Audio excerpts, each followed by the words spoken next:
중국 내 반한 감정이 고조되면서 폭발 직전입니다. 한국은 중국인을 싫어한다는 이야기가 넘쳐나고 있고요. 지금 베이징의 거리 곳곳에 한국 제품 불매 포스터가 붙기 시작한 것은 작년 봄부터였습니다. 중국 최대 SNS 웨이보에는 한국인 출입 금지 해시태그가 5억 뷰를 돌파했고, 한 유명 요리사는 한국 재료로 만든 음식은 모두 폐기했다며 인증 영상을 올렸습니다. 정부 매체들은 연일 한국의 중국인 차별 소식을 톱뉴스로 내보내고 있어요. 서울에 꼭 가야 하나요? 지난달 한국에서 중국 유학생이 폭행당한 사건도 있었잖아요. 편집장의 눈빛에는 염려가 가득했습니다. 베이징 일보 사무실에는 한국 특파원 철수를 알리는 속보가 울렸고, 제 휴대폰에는 어머니의 걱정 섞인 문자가 도착했습니다. 윈야, 뉴스 봤니? 한국에서는 중국인들이 음식점도 못 들어간대. 너무 위험해. 온 나라가 한국을 향한 분노로 들끓고 있었습니다. 하지만 정말 그럴까요? 장인, 정말 서울에 가겠다는 거야? 지금 한국에서는 중국인들에 대한 반감이 심각하다던데. 제 동료 리샤오가 걱정스러운 표정으로 물었죠. 저는 모니터에 띄워진 한국 뉴스 댓글들을 천천히 스크롤하며 대답했습니다. 그래서 더 가봐야 해. 온라인에 떠도는 이야기와 실제 상황은 다를 수 있잖아. 기자로서 진실을 직접 확인해야지. 벌써 제 마음은 서울을 향해 달려가고 있었어요. 하지만 집에서도 상황은 비슷했습니다. 어머니는 한국행 티켓을 보자마자 얼굴색이 변했죠. 윈야, 지금 한국은 위험해. 뉴스에서 계속 나오잖아. 중국인이라고 하면 달갑게 여기지 않는다고. 저는 조용히 가방을 꾸리며 말했습니다. 어머니, 제가 확인해보고 올게요. 진짜 그런지 아닌지. 인천행 비행기 안에서 저는 기사 초안을 들여다보고 있었어요. 제목은 한국의 진실 반중 정서의 실체였습니다. 옆자리에 앉은 후배 기자 왕민은 스마트폰으로 한국 커뮤니티의 반중 댓글들을 읽고 있었죠. 선배, 이거 봐요. 중국인은 다 돌아가라. 중국인 때문에 코로나가 퍼졌다. 정말 우리가 잘 갈 수 있을까요? 저는 창밖의 구름을 바라보며 말했습니다. 그런 댓글들은 어느 나라 커뮤니티에나 있어. 실제로 가서 확인해 봐야 하는 거지. 그렇게 말했지만 제 마음속에도 불안감이 서서히 고조되고 있었어요. 그 많은 기사와 댓글들이 모두 거짓말일 수는 없지 않을까요? 무의식적으로 가방 안의 여권을 만지작거렸습니다. 인천국제공항에 도착했을 때 저와 왕민은 예상과 다른 광경에 잠시 멈춰 섰어요.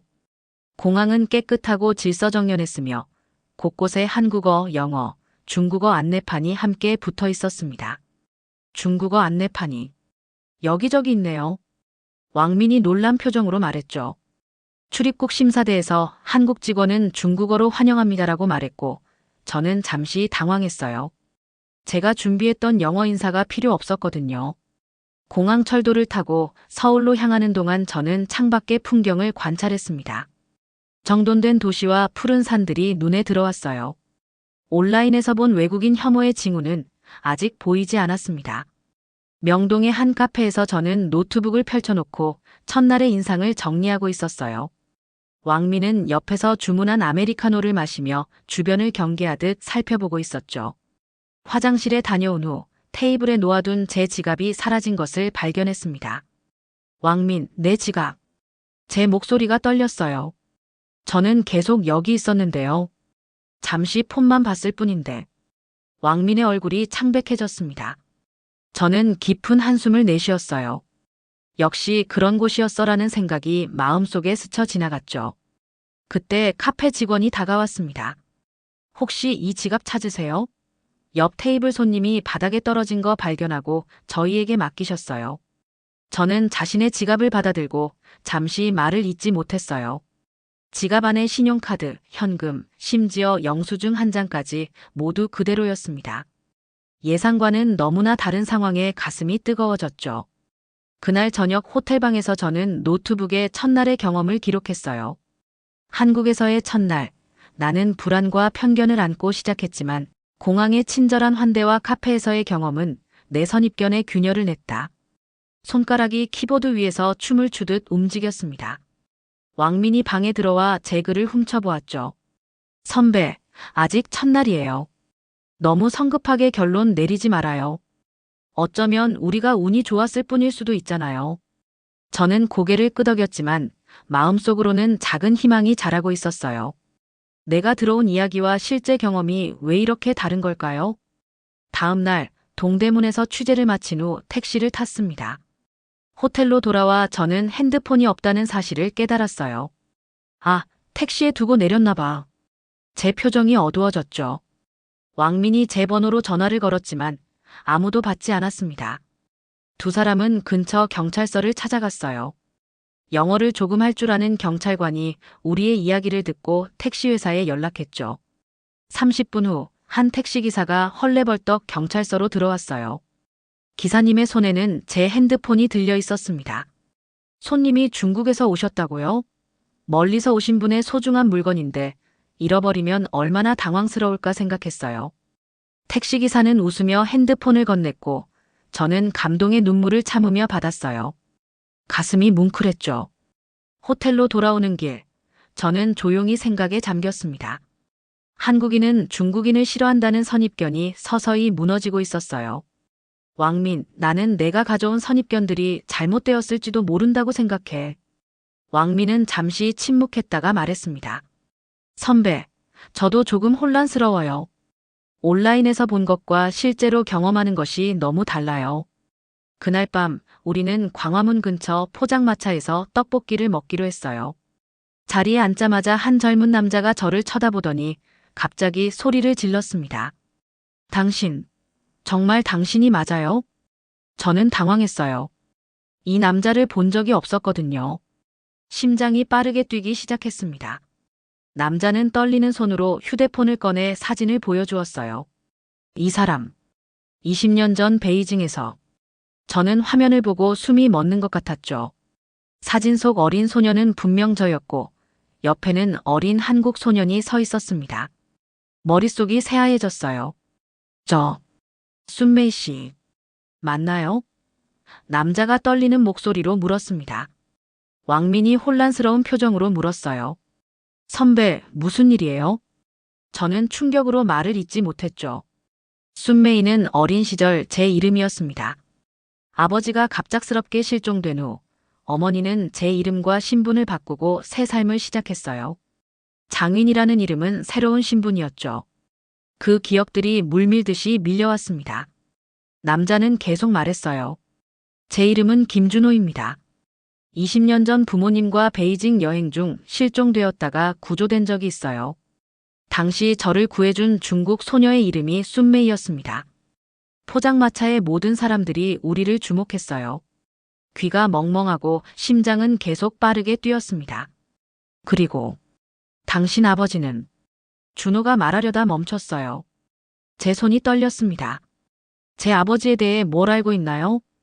당신 아버지는 한국인이었어요. 포장마차에 있던 모든 사람들이 놀란 표정을 지었죠. 저는 눈앞이 캄캄해지는 것을 느꼈어요. 머릿속이 복잡하게 얽혀버렸습니다. 준호는 떡볶이 주인에게 말했어요. 이분은 저를 구해주신 은인의 딸입니다.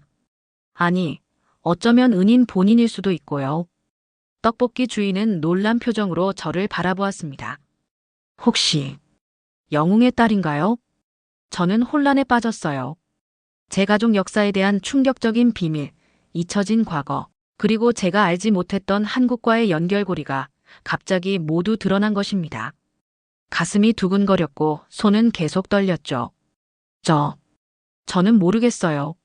제 아버지는 중국인이었고 어릴 때 실종되셨어요. 준호는 주머니에서 작은 사진을 꺼냈습니다. 거기에는 젊은 한국 남자와 중국 여성이 아기를 안고 있었어요. 사진 뒷면에는 장윈의 첫 생일, 1999년이라고 한글과 중국어로 적혀 있었죠.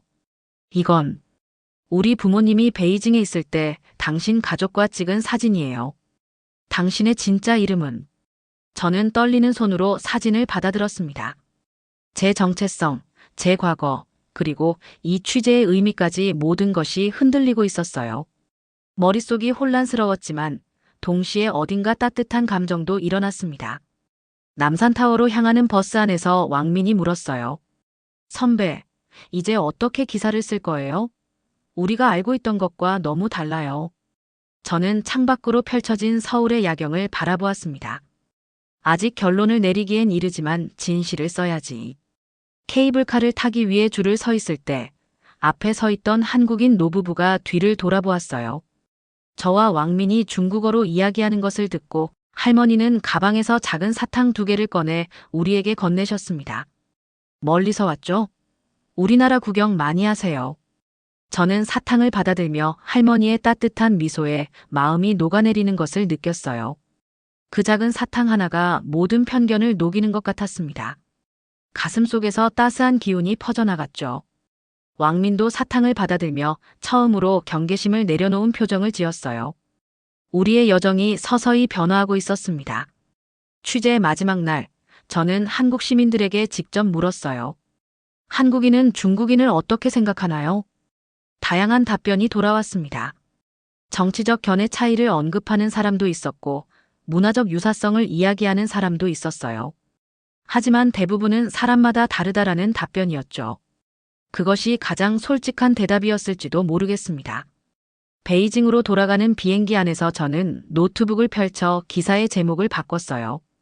편견은 말로 만들어지지만 진실은 발로 직접 가야 한다.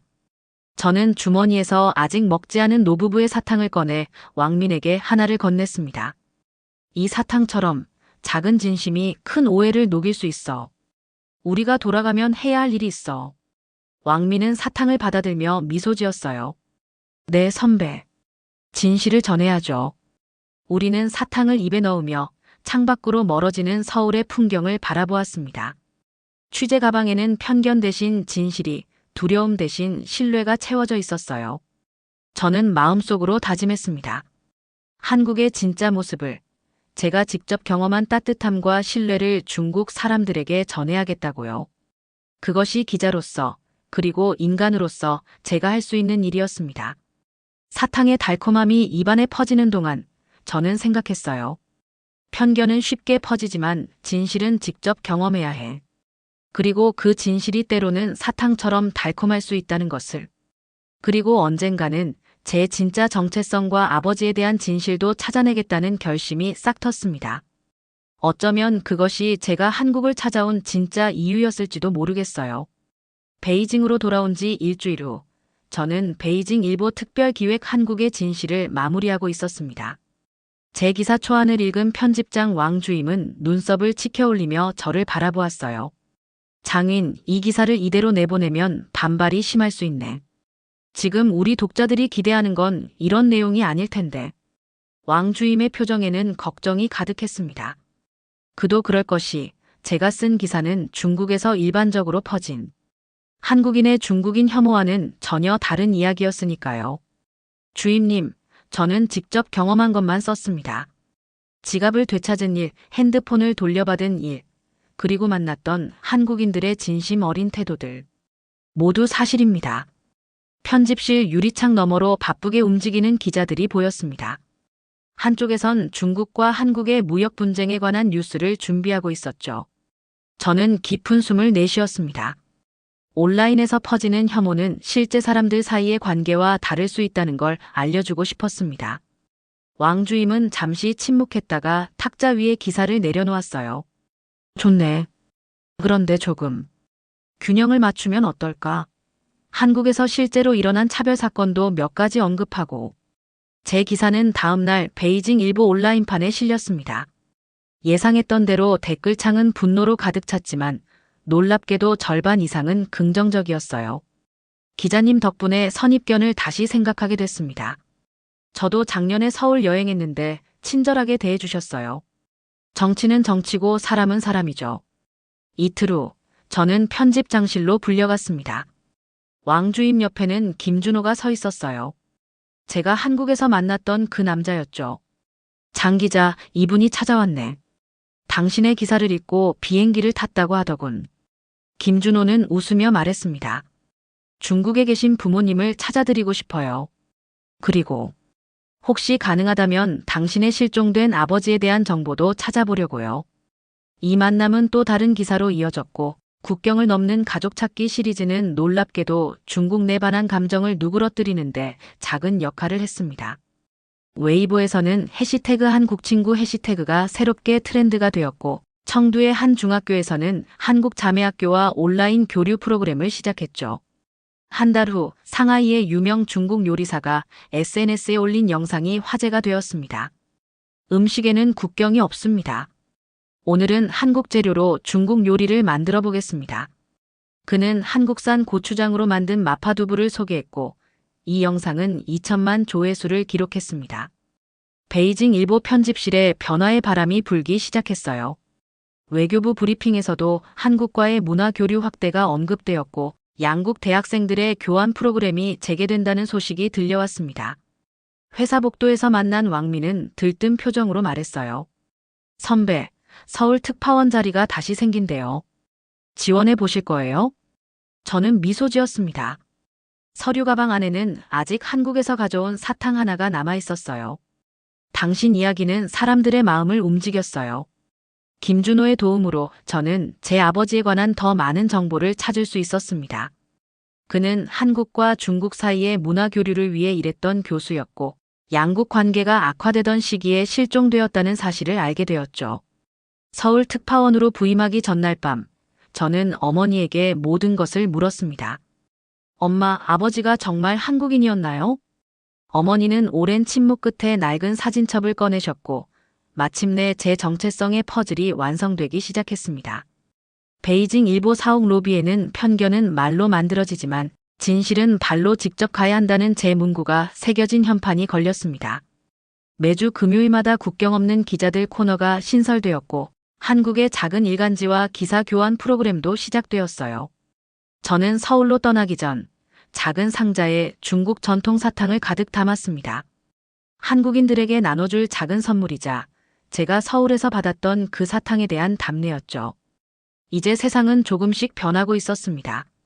온라인에서는 여전히 혐오의 말들이 오갔지만 실제 사람들 사이에서는 조금씩 이해의 다리가 놓이고 있었습니다.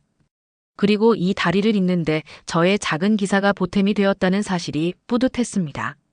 아버지의 흔적을 찾아 한국으로 가는 비행기 안에서 저는 생각했어요. 편견은 쉽게 퍼지지만 진실은 직접 경험해야 해.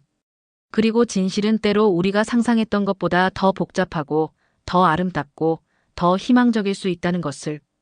오늘 영상이 어떠셨나요? 댓글로 여러분의 의견을 남겨주세요. 그리고 구독과 좋아요, 알림 설정을 부탁드립니다. 더 빠르게 감동적인 영상을 시청하실 수 있습니다. 다음 영상에서 더 깊이 있는 이야기를 가지고 다시 찾아뵙겠습니다. 끝까지 시청해주셔서 감사합니다. 시청자 여러분, 오늘 하루도 건강하고 행복하세요.